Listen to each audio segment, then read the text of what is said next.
Bom dia, pessoal. Na aula de hoje a gente vai começar a estudar aí o escoamento transitório, né? Vocês estudaram até agora a modelagem de sistemas operando em regime permanente, tá? E aí hoje a gente vai começar a estudar o escoamento transitório, né? Primeiro a gente vai ver aí o que que é esse escoamento, né? Quais que são as causas dele, quais que são os problemas que ele podem causar. E depois aí a gente vai partir aí para alguns modelos que a gente pode utilizar para calcular, né, qual que é o impacto desse escoamento transitório. Tá?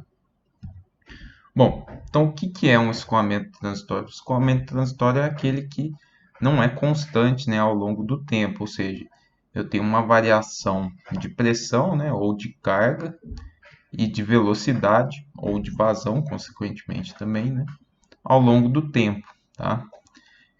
Vale ressaltar aqui, né, que grande parte das operações, né, ela não é 100% permanente, tá? Ela tem uma pequena variação aí de tempo a tempo, né? Mas numa escala maior, né, a gente pode considerar que essa variação ela é muito pequena e aí essa operação é constante, tá? O exemplo clássico é exatamente no abastecimento de água, né? Que, por exemplo, é, se a gente abre uma torneira na nossa casa que está ligada diretamente à rede, a gente está causando um escoamento transitório em toda a rede. Tá? É claro que o impacto dessa abertura de uma torneira em uma casa é muito pequeno, né? E não faz um efeito tão grande em toda a rede. Tá? Então a gente considera que esse bloco opera em regime permanente. Tá? Bom, a gente pode pensar também, né, um escoamento transitório sendo algo que ocorre por um determinado período específico, né, e que vai conectar duas situações de regime permanente. Tá? Então, aqui nessa figura, né, a gente tem exatamente isso. Né? Eu tenho aqui uma operação ocorrendo em regime permanente, onde eu tenho uma pressão constante, tá? E aí alguma manobra foi feita nessa tubulação, né? Eu tenho um escoamento transitório, tá? Onde eu tenho geração de surtos de pressão aqui em um determinado período, tá? Esse surto de pressão ele vai ocorrer por um longo período ou um curto período, dependendo do sistema, tá? Até que seja encontrado um novo equilíbrio, né? E eu atinja um novo regime permanente, tá? Que ele pode ou não ser, né, igual ao inicial, tá? Nesse caso aqui ele é diferente um pouquinho desse inicial, né? Ele ficou com uma pressão um pouquinho maior, tá? Então, em condutos forçados, né, o escoamento transitório vai gerar essas ondas de pressão, tá? Por que que isso acontece, tá? Se a gente pensar aí de uma forma mais simples, né, utilizando a lei de Newton, a gente pode considerar que a água escoando, né, seja um bloco de água maciço, tá? E aí qualquer manobra que eu faça, né, por exemplo, se eu abro uma válvula, né, ou eu tenho uma válvula fechada e aí eu abro uma válvula para iniciar o escoamento, eu estou acelerando o meu fluido, né, o meu bloco de água, tá? Até que ele atinja uma velocidade constante final, tá? Essa aceleração desse meu bloco, né, está causando uma força aqui de ação, né, no meu fluido, tá? Então seria algo do tipo, né, a massa do meu bloco vezes a aceleração que ela tem até atingir essa velocidade final, tá? A mesma coisa com a desaceleração, tá? Então, essas ondas de pressão aqui vão aparecer exatamente por causa dessa força aqui de aceleração ou desaceleração do meu fluido, tá? Bom, um outro termo muito utilizado no estudo de escoamentos transitórios é o termo golpe de Ariete, tá?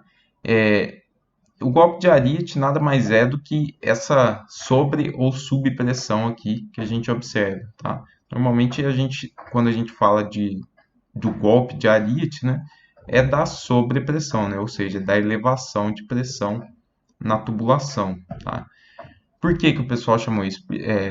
Chama de golpe de Ariete, né? Porque antigamente nas batalhas lá da Idade Média, né, o pessoal usava esses arietes, né, que eram troncos com alguma ponta de aço ou algo mais maciço, tá, para derrubar portões aí, né? E o barulho, né, do choque da água em uma válvula lembra muito o choque desse ariete nos portões, né?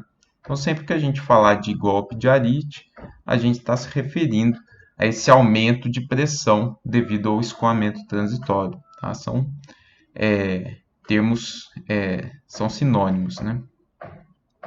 Bom, alguns riscos aí que a gente tem durante um escoamento transitório, tá? São vários, mas os principais são o colapso da tubulação, tá? Então ela pode se romper se eu tiver uma sobrepressão muito grande, né?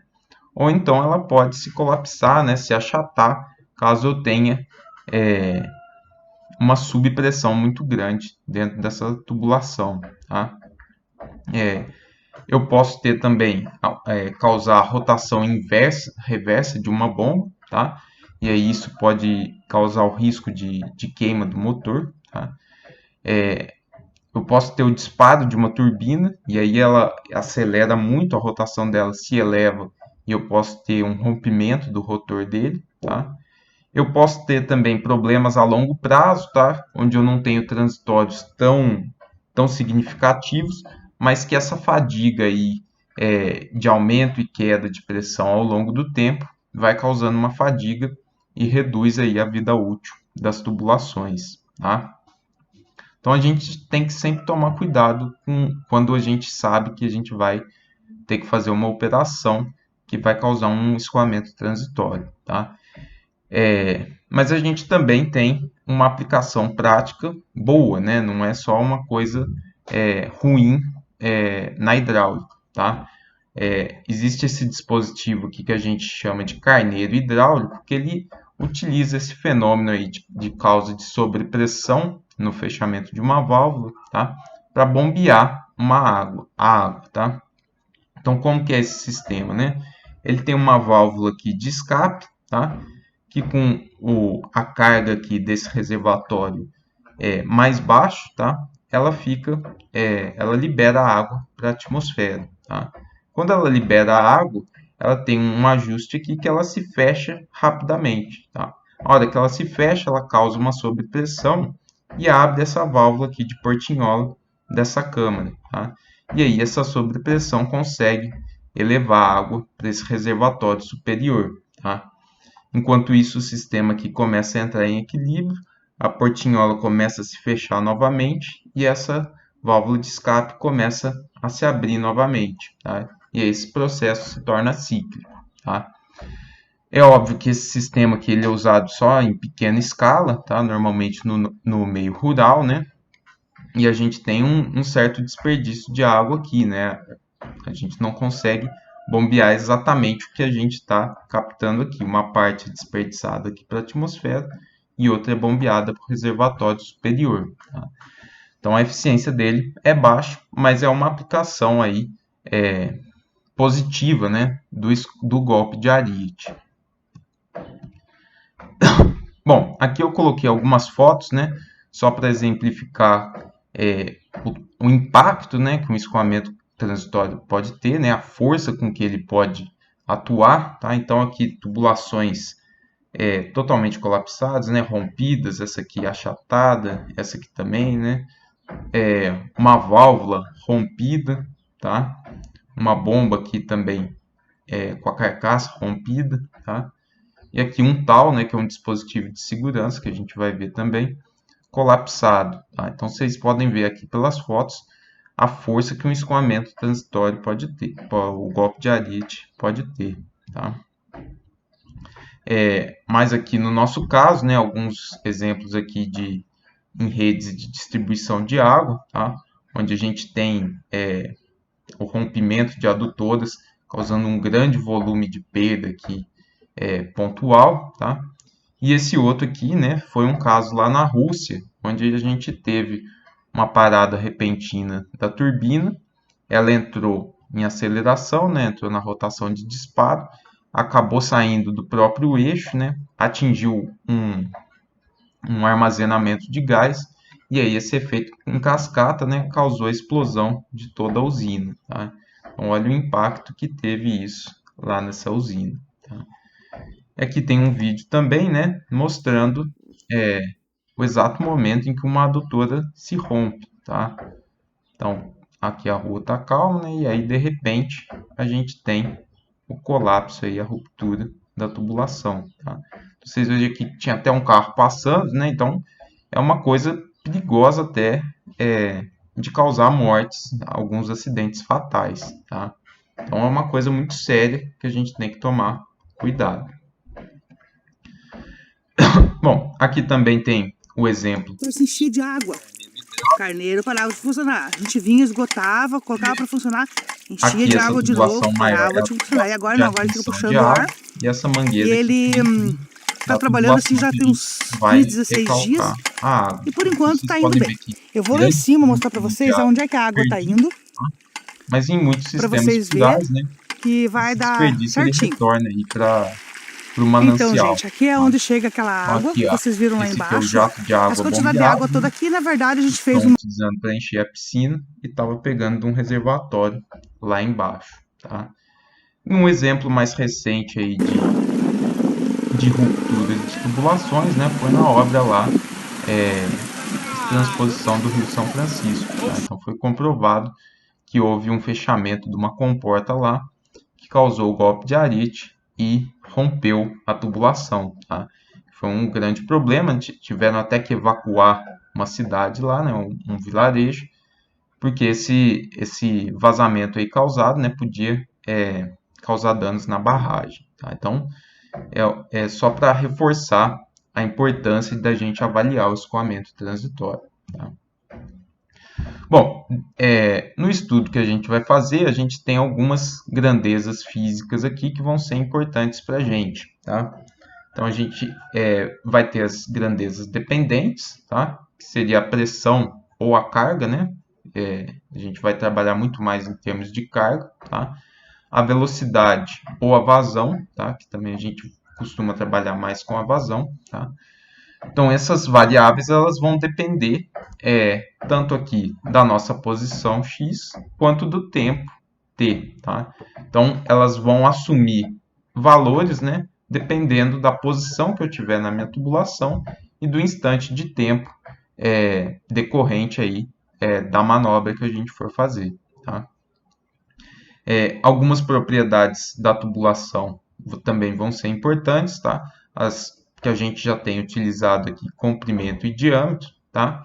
Mas elas também, outras duas, né, que são propriedades aqui adicionais, né, que a gente não utiliza no regime permanente, que seria a espessura da tubulação e o módulo de elasticidade, tá? Como a gente vai ter uma nova força atuante ali na tubulação, tá? A resistência que ela vai causar para se deformar ou não, ela é importante na avaliação de escoamento transitório. Tá? As propriedades do fluido, né? No caso a gente vai trabalhar só com água, a massa específica e o módulo de compressibilidade também é importante. Tá? Esses dois parâmetros aqui eles vão depender da temperatura, tá? Mas normalmente a maioria das aplicações que a gente faz, né, é em temperatura ambiente, tá? Então aqui eu coloquei esses valores aqui só para mostrar a variação, né, que não é tão grande aí de acordo com a temperatura, tá? E uma outra grandeza que é importante para a gente, né, é o tempo que a manobra vai demorar, tá? Então, se eu fechar uma válvula em 1 segundo ou em 10 segundos, vai ter um impacto bem diferente no escoamento transitório. Por quê? Se eu fechar em 1 segundo, a minha aceleração é muito maior, né? Ou minha desaceleração, né? É muito maior do que se eu fechar em 10 segundos, né? Ou seja, se a gente pensar lá na lei de Newton, né? Força é massa vezes aceleração, eu tenho a mesma massa, só que a minha aceleração vai ser muito maior se eu fizer um fechamento muito rápido, tá? Então, o tempo de duração dessa manobra, ela vai ser importante, tá? Bom, um dos principais parâmetros no escoamento transitório é a celeridade, tá? Que é a velocidade com que aquela onda de pressão que a gente viu no primeiro slide, ela vai se propagar para montante, de onde aconteceu a manobra, tá?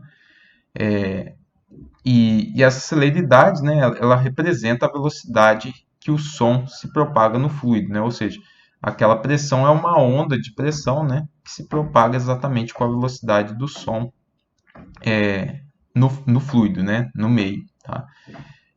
Se a gente tivesse num meio infinito, né, então, por exemplo, quando a gente joga uma pedrinha no lago, né, a gente vê circunferências se formando, né, ao redor do ponto onde a pedrinha caiu, né, seria um meio infinito, né, que é um meio muito espaçado, né, não tem nada restringindo a propagação dessas ondas de choque aí, né, ondas de pressão devido à queda da pedrinha no lago, tá?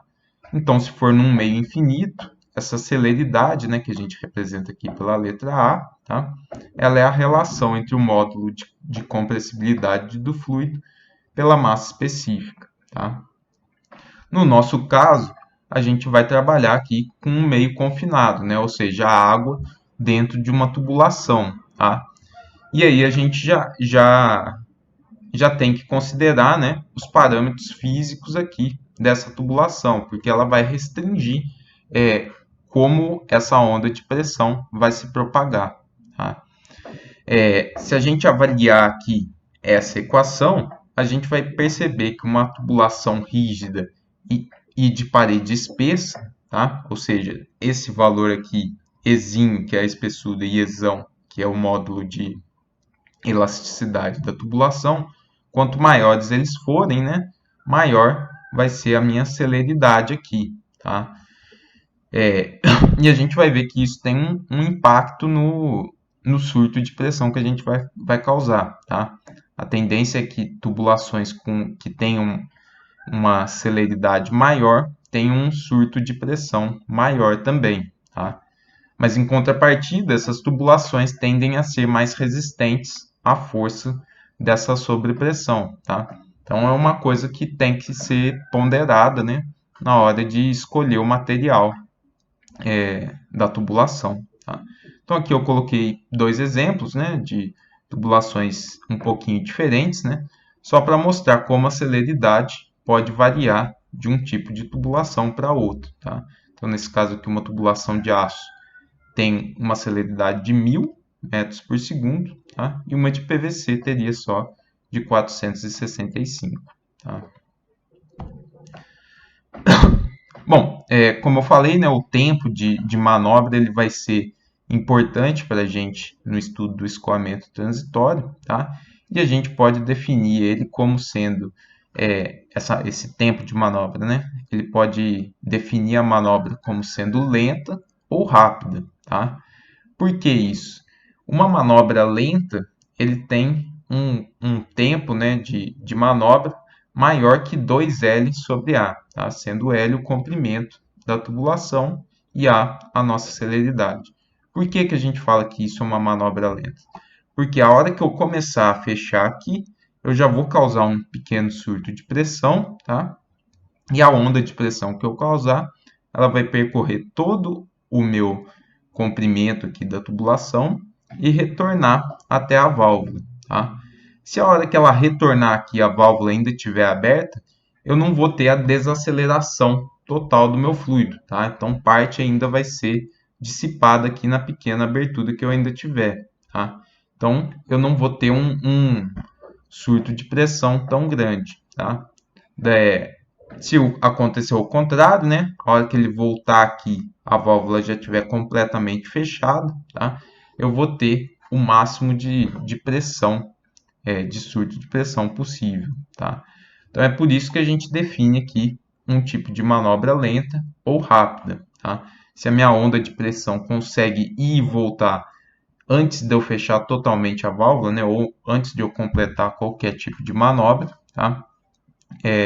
Essa é uma manobra lenta e tem menos impactos negativos para o nosso sistema, tá? Bom, por fim aqui, né, eu só vou elencar os principais modelos que a gente vai estudar, tá? Basicamente são dois modelos que a gente tem, né? O modelo rígido, que ele é um pouquinho mais simples, tá? Onde a gente vai fazer algumas simplificações do equacionamento, tá?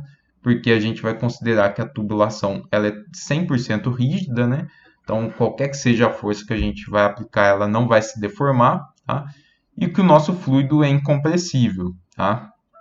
Para o escoamento permanente, isso é uma coisa muito prática, né? E não dá tanta diferença no resultado final, tá? Mas no escoamento transitório, essas pequenas deformações e compressões do fluido, elas são importantes, tá? Então, o modelo rígido, né, a gente costuma aplicar só em manobras lentas, exatamente porque o surto de pressão não é tão significativo, né? Então, eu não tenho uma deformação nem uma compressão do fluido tão grande, tá?